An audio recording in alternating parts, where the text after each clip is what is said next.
Hi friends, welcome to my channel. Buyer advance ఇచ్చి వెళ్ళిపోగానే కౌశికి బాధని చూసి సుధాకర్ అసలు సురేష్ని నమ్మాల్సింది కాదు అని అంటూ ఉండగా ఇక నిషి ఇకపై నుండైనా నమ్మకుంటే బాగుంటుంది అని అంటూ వాళ్ళందరూ అక్కడి నుంచి వెళ్ళిపోగానే ఇక సురేష్ మాటలకి బాధపడుతున్న కౌశికిని చూస్తూ జగదాత్రి కేదార్లు ఇలా అంటుంటారు.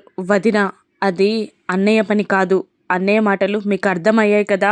అసలు దివ్యాంక డబ్బులు అడిగినట్టు అన్నయ్యకే తెలీదు అని అనేస్తుంది జగదాత్రి. ఇక ఆ కౌశికి సైలెంట్గా ఉండడంతో సుధాకర్ మళ్ళీ ఏంటసలు ఏమైంది అని అడుగుతూ ఆశ్చర్యంగా చూస్తుండగా దివ్యాంక డబ్బులు అడిగిన విషయం సురేష్ అన్నయ్యకి తెలీదు మామయ్య గారు అని అనగానే మరి తెలిసాక కూడా ఎందుకు మాట్లాడట్లేదు అని అడుగుతుంటాడు సుధాకర్. ఆ విషయమే మనం తెలుసుకోవాలి. అసలు అన్నయ్య దివ్యాంక మాటలు ఎందుకు వింటున్నాడో మనం తెలుసుకోవాలి, తొందరలోనే తెలుసుకుంటాం అని అంటూ ఉంటారు కేదార్ జగదాత్రి కౌశికితో. మరోవైపు బయటికి వచ్చిన దివ్యాంక సురేష్ని పిలవగానే అసలు ఏం చేస్తున్నావు దివ్యాంక, నువ్వు కౌశికి దగ్గర డబ్బులు తీసుకున్నావా? అసలు కౌశికి నీ డబ్బులు అడిగే అర్హత నీకు కానీ నాకు కానీ కూడా లేవు.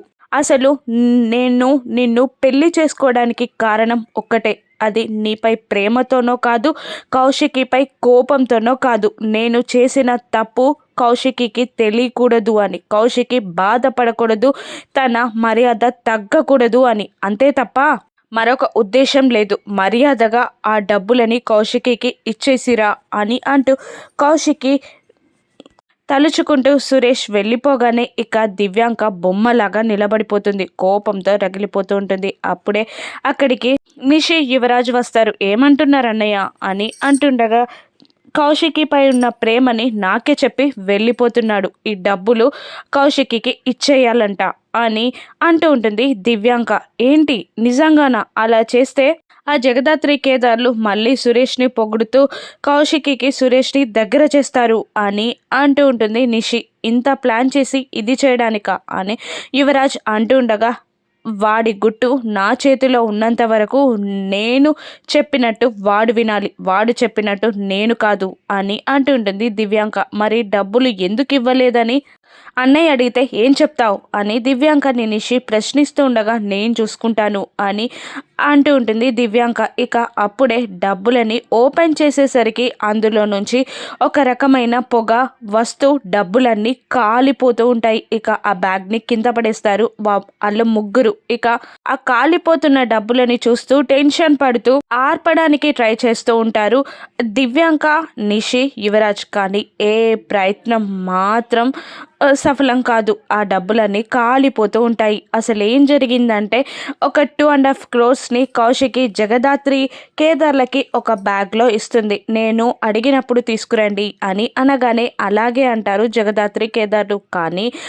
ఆ డబ్బుల బ్యాగ్లో ఉన్న డబ్బులని తీసేసి ఒక కాటన్ లాంటిది పెట్టి మిగతా ఫేక్ నోట్లని పెట్టి ఒక మాయిశ్చరైజర్ లాంటి ఫోల్డర్ని అందులో వేస్తారు. ఇక జిప్ క్లోజ్ చేస్తూ జగదాత్రి ఈ మాయిశ్చరైజర్ అంతా ఆరిపోగానే డబ్బులు వాటంతట అవే కాలిపోతాయి. అప్పుడు దివ్యాంక ఫేస్ కూడా మసితో నిండిపోతుంది అని అనుకుంటూ ఉంటారు జగదాత్రి కేదార్లు. వాళ్ళు అనుకున్నంటే ఆ డబ్బులు కాలిపోయి బూడితవుతూ ఉండగా జగదాత్రి కేదార్ దివ్యాంక ముందుకు కౌశికి సుధాకర్ వస్తారు. ఇక అయ్యయ్యో, డబ్బులు కాలిపోతున్నాయా? మీ మొక్కలు కూడా చాలా బాగున్నాయి, మసితో సూపర్గా ఉన్నాయి అని జగదాత్రి వెటకారంగా అంటుంటుంది. ఒక్కసారిగా జగదాత్రి అన్న మాటలు గుర్తొస్తుంటాయి. చాలా పెద్ద అమౌంట్ దివ్యాంక, కాస్త జాగ్రత్త అని దాత్రి చెప్పిన మాటలు గుర్తు తెచ్చుకోగానే నిషి దివ్యాంక ఇద్దరు ఒకేసారి జగదాత్రిపై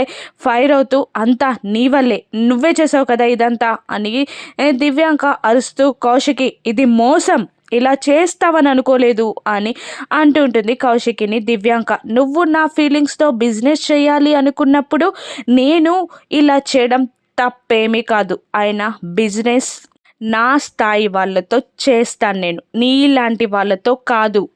మీ ముఖాలు మసితో చాలా బాగున్నాయి చూడ్డానికి అని అంటూ అవే లెక్క పెట్టుకోండి అంటూ యాటిట్యూడ్గా అక్కడి నుండి వెళ్ళిపోతుంది కౌశికి. ఇక చెప్పాను కదా నిన్ను గెలవనివ్వను అని, అదే చేశా అని జగదాత్రి కూడా పొగరుగా వెళ్ళిపోతుంది. ఇక వీళ్ళ ముగ్గురి ముఖాలు మాడిపోతాయి. ఇక కౌశికి జగదాత్రి కేదార్లకు థ్యాంక్స్ చెప్తూ మీకేం కావాలో చెప్పండి, అదే కొనిస్తాను, నాకు సపోర్ట్గా నిలుస్తున్నారు అని అంటుంటుంది కౌశికి ప్రేమగా. అప్పుడు జగదాత్రి అంటే మా సహాయాన్ని డబ్బులతో వెలకడుతున్నారా వదినా అని అనగానే అయ్యో అయ్యో అలా కాదు దాత్రి అని కౌశికి అంటుండగా ఏదో సరదాగా అన్నాంలే వదినా అని దాత్రి అంటుండగా కేదార్ మేం అందరితో కలిసి ఉండడం తప్ప మాకు ఇంకేమీ అవసరం లేదక్క అని అంటూ ఉంటాడు కేదార్. ఇక జగదాత్రి కానీ చిన్న మాట వదినా, అన్నే మాటలని పట్టించుకోకండి, ఏదో ఫ్రస్ట్రేషన్లో ఉన్నారు, అసలు ఆ దివ్యాంక మాటలని అన్నయ్య ఎందుకు వింటున్నారో మనం తెలుసుకోవాలి అని దాత్రి అంటుండగా అంతలా ప్రేమించిన వ్యక్తి మనసు బాధపడేలా మాట్లాడుతుంటే బాధపడకుండా ఎలా ఉండమంటావు దాత్రి అని కౌశికి అంటుండగా మీ ప్రేమ ఎన్నో అవరోధాలని అవాంతాలని అడ్డంకులని దాటుకొని ఇక్కడి దాకా వచ్చింది, ఇంతవరకు మీరు విడిపోలేదు అంటే అది మీ ప్రేమ బలమే అని దాత్రి అంటుండగా ఇకపై మీరు కలిసుంటారు అని కేదార్ అంటుండగా ఇంకా ఎన్ని రోజులో అని బాధగా అంటూ ఉంటుంది. దాత్రి ఓదారుస్తూ ఉంటుంది.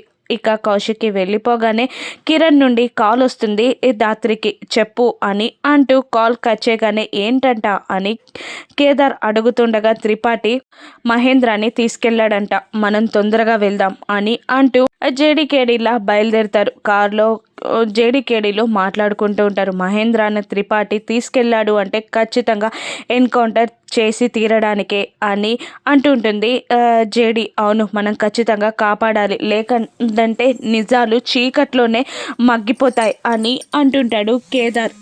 మరోవైపు హోమ్ మినిస్టర్ సాధుకి కాల్ చేసి ఇంకా కేసు ఎన్నాళ్ళు కొనసాగిస్తారు, నేను సీఎం దగ్గర ఏం చెప్పాలి, ఆ కేదార్ని ఫస్ట్ అరెస్ట్ చేసి కేదారే నేరం చేశాడని రుజువు చేయడానికి సాక్ష్యాధారాలు సంపాదించండి అని వార్నింగ్ ఇచ్చి కట్ చేయగానే ఇక సాధు రమ్యకి కాల్ చేసి కేదార్ ఎక్కడున్నాడో లొకేషన్ కనుక్కోమని చెప్పి ఒక టీంని కూడా అక్కడికి పంపించమని కేదార్ని అరెస్ట్ చేస్తున్నట్టు రమ్యకి చెప్పగానే రమ్య ఓకే ఓకే సార్ అని అంటూ ఆ విషయాన్ని జేడీకి చెప్పాలి అని అనుకుంటూ జేడీకి కాల్ చేస్తుంది రమ్య. విషయమంతా బ్రీఫ్గా చెప్పేస్తుంది రమ్య. ఇక సరే ఓకే అని జేడీ కాల్ కట్ చేయగానే ఏంటంట అని కేడీ అడుగుతుండగా సాధు సార్ నిన్ను అరెస్ట్ చేయడానికి వస్తున్నారంట అని అంటుంటుంది జేడీ. ఓకే, నేను సాధు సార్ దగ్గరికి వెళ్ళిపోతాను, నువ్వు ఆ మహేంద్రాన్ని పట్టుకొని హీరోయిన్ మర్డర్ కేస్ ఇన్వెస్టిగేషన్ చేయి అని అంటుండగా వద్దు, ఈసారి నువ్వు అరెస్ట్ అయితే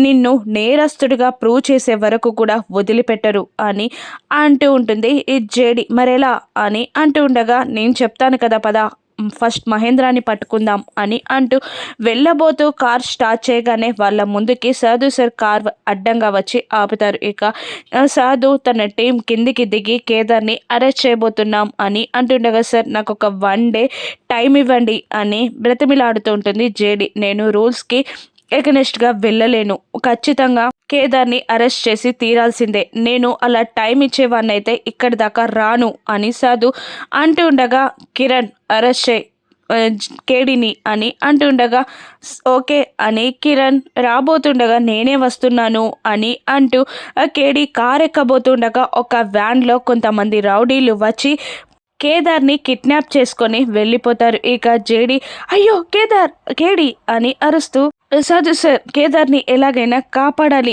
మీనన్ మనుషులే కేదార్ని కిడ్నాప్ చేసుంటారు అని అంటూ ఉండగా ఇక సాధు కూడా నవ్వుతూ గుడ్ మూవ్ జేడీ, ఇంతవరకు ఎవరు నిన్ను ఎదుర్కోలేకపోతున్నారు, ఎవరు ఎదురు నిలిచినా నువ్వే గెలుస్తున్నావంటే ఏమో అనుకున్నాను కానీ ఇప్పుడు తెలిసింది నాకు అని సాధు నవ్వుతూ అంటుండగా ఏంటి సార్ కేదార్ ప్రమాదంలో ఉన్నాడు అని తన యాక్టింగ్ని కొనసాగిస్తుంది జేడీ. అంత లేదు, వాళ్ళు నీ మనుషులని నాకు తెలుసు, నువ్వే కేదార్ని కిడ్నాప్ చేసావని కూడా నాకు తెలుసు. ఓకే, నువ్వు ఏదో పని మీద వెళ్తున్నావు కదా, వెళ్ళు, ఆ మహేంద్రాన్ని పట్టుకో, నేను కేదార్ని పట్టుకొని వస్తాను అని అంటూ నవ్వుతూ సాధు సార్ అక్కడి నుండి వెళ్ళిపోగానే జేడీ కూడా నవ్వుతూ మహేంద్రాన్ని పట్టుకోవడానికి బయలుదేరుతుంది. ఇక ఆ కార్లో ఉన్న కేదార్ చుట్టూ ఉన్న గన్లని తీసేసి వాళ్ళ మాస్కులు తీయగానే థ్యాంక్ యూ బ్రో అని అంటూ కేదార్ కూడా వాళ్ళందరికీ ఐఫై ఇస్తాడు. ఇక వాళ్ళందరూ కూడా సంతోషంగా ఉంటారు. వాళ్ళందరూ ఎవరో కాదు, జేడీకేడీల టీమ్ మెంబర్స్ మాత్రమే.